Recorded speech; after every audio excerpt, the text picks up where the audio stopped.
So hello guys, कैसे हैं आप सब। तो गाइस मोस्ट वेलकम मेरे चैनल पे एक बार फिर से। तो गाइस जैसा कि हमारी पिछली दो वीडियोस में मैंने आपको 5 क्वेश्चंस करके बता दिए हैं कि इंपॉर्टेंट क्वेश्चंस कौन कौन से हैं, बोर्ड में आ सकते हैं। तो ये हमारा थर्ड वीडियो होने वाला है। फर्स्ट वीडियो सेकंड वीडियो का डिस्क्रिप्शन में लिंक में आपको डिस्क्रिप्शन लिंक में डाल दूंगा, वहां से आप देख लेना, ठीक है।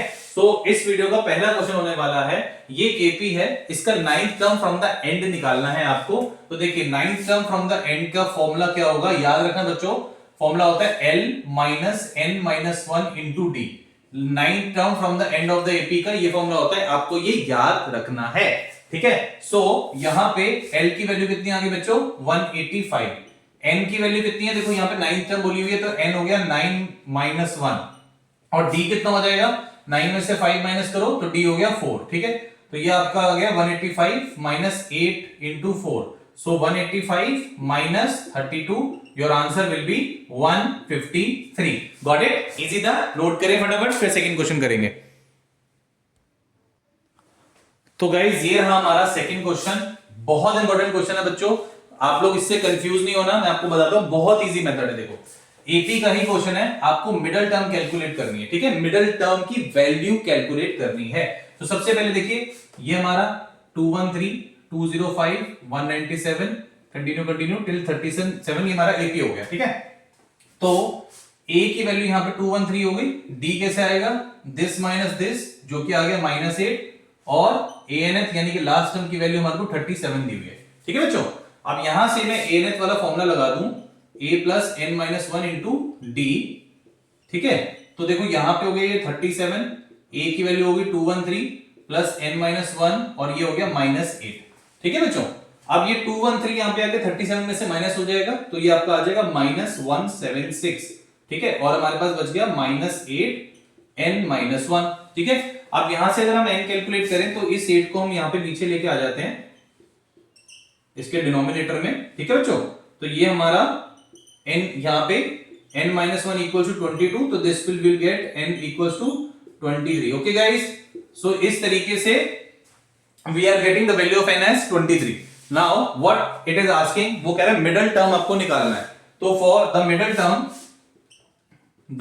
टर्म इज n 23 है ना, ऑड है, तो ऑड के लिए मिडिल टर्म क्या होता है, n प्लस 1/2 यानी कि 23 प्लस 1/2, ठीक है।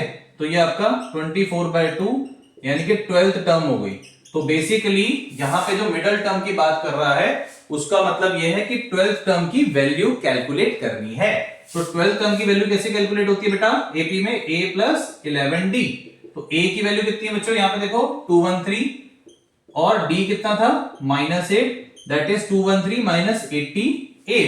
तो 213 में से 88 चला गया बच्चों, कितना आ गया 125। So this we are getting 125। था ना बहुत ही बढ़िया इंटरेस्टिंग क्वेश्चन, नोट डाउन कर लीजिए बच्चों। So guys this is our third question जो ट्रिग्नोमेट्री का है, इंटरेस्टिंग है, इंपॉर्टेंट है। देखिए बच्चों इसका हमने एलएचएस लिया, sine theta minus cos theta plus 1 upon cos theta plus sine theta minus 1, ठीक है बच्चों। देखिए यहां पे आपको कॉस चाहिए, ठीक है, यहां पे आपको कॉस चाहिए तो हम, और कॉस सॉरी यहां पे आपको सेक और टेन चाहिए, तो मैं क्या करता हूं, कॉस से न्यूमरेटर और डिनोमिनेटर को डिवाइड कर देता हूं। तो देखते हैं क्या होता है। तो अगर मैं डिनोमिनेटर और न्यूमरेटर को कॉस से डिवाइड कर देता हूं, तो यहां पे मेरा sine theta by cos theta minus cos theta by cos theta plus 1 by cos theta whole upon cos theta upon cos theta plus sine theta upon cos theta minus 1 upon cos theta. इस तरीके से ये part हमारा आ जाता है। अब sign by cos कितना होता है बच्चों, टेन थीटा, ठीक है, minus cos by cos cancel हो गया, 1 आया, और ये 1 बाय कॉस थीटा कितना होता है बच्चों, सेक थीटा, ठीक है। अब इसी तरीके से कॉस बाय कॉस कितना हो गया बच्चों, 1, साइन बाय कॉस कितना हो गया, tan थीटा, ठीक है, माइनस ये आपका आ गया सेक थीटा। ओहो अब क्या करें बच्चों, ध्यान से देखना, इसमें कैंसिल मत कर देना। यहां पे देखो ये साइन ऑपोजिट है, अब जल्दी में कहीं कैंसिल कर दो, आंसर ही नहीं आएगा, क्योंकि आंसर में तो कुछ और है, ठीक है। चलो आगे प्रोसीड करते हैं बेटा। आप क्या करेंगे, देखो इधर मैंने आपको बताया था, एक आइडेंटिटी पढ़ाई थी मैंने, 1 plus tan square theta is equal to sec square theta होती थी, ठीक है बच्चों। यहां से अगर मैं 1 की वैल्यू निकालूंगा तो कितनी आएगी, sec square theta minus tan square theta. यहां तक क्लियर है बच्चों। तो यहां से 1 की value sec square theta minus tan square theta जो आ रही है वो यहां पे पुट कर दो आप, ठीक है। तो न्यूमरेटर तो हो गया tan theta plus sec theta minus 1।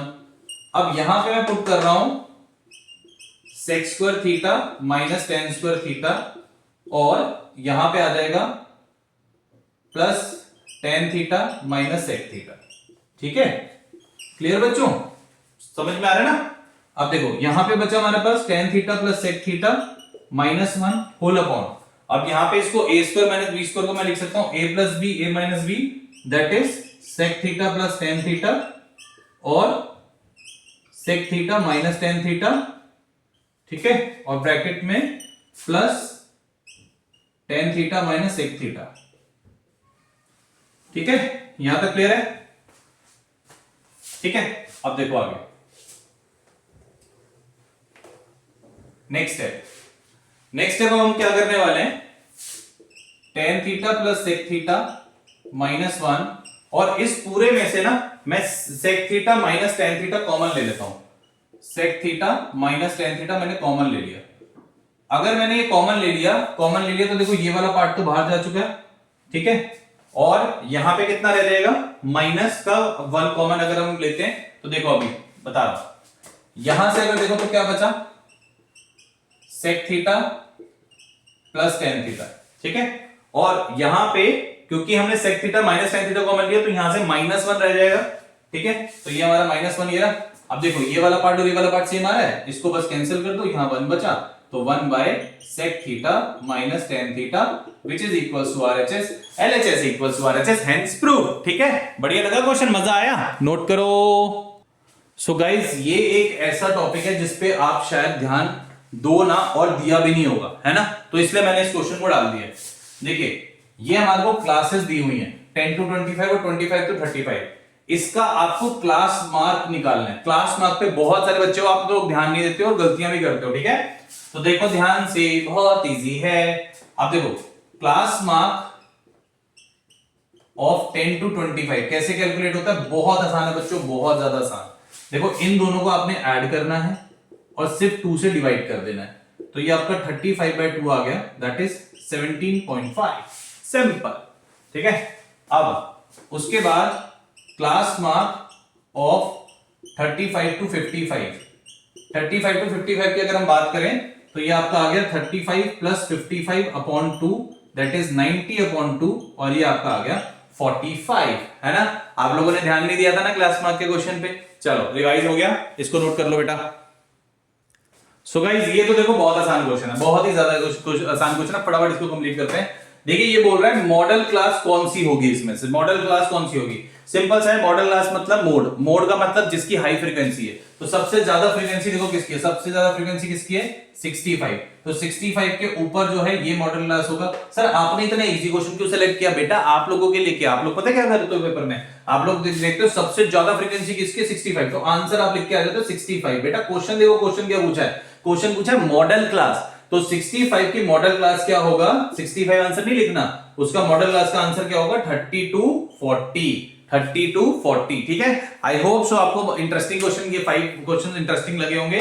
फिर से मिलेंगे एक और इंटरेस्टिंग वीडियो में, एक और इंटरेस्टिंग 5 क्वेश्चन के साथ, तब तक ओके बाय बाय।